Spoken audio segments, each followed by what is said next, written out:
بسم الله الرحمن الرحيم. أنا معلم جامع عمر عبد الله جامع عقلي waxaan halkan ka soo tabinayaa maanso wacyigelineed oo aan kaga wacyigelinayo da'yarta barbaarta iyo ardaydaba aafada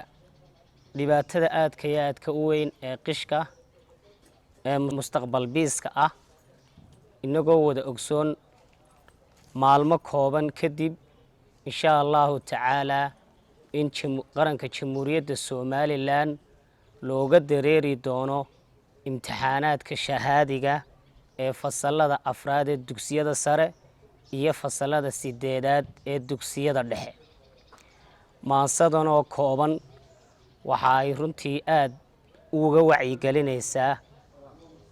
dhalinyarta gaar ahaan ardayda imtixaanka u fadhiisanaysa shahaadiga ah aafada qishka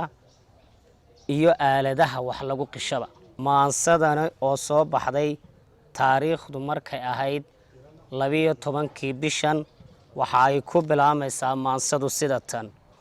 moobil laab salaaxo maayfay ku leeran yahay maalmahani imtixaan mahalakooyin weeyo xalay baan mirtii dhex muquurtay waayo madal aan ku tagay dhoof mar labaad mar saddexaad laygu tusay manaame marraa waaxid ardayow ha miciinsan moobilo naftaadana ka maanac waa talooyin mahadhee afartaasi meel dhigo afar kale u meel baadh. murtibaa ku kaydsane maskaxdaada maalo murtibaa ku kaydsane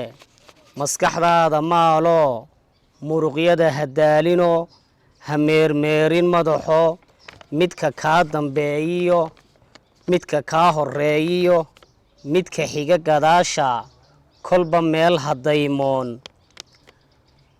murankana ka dheerow kalsoonida mudnaansi sumadaada meel fadhi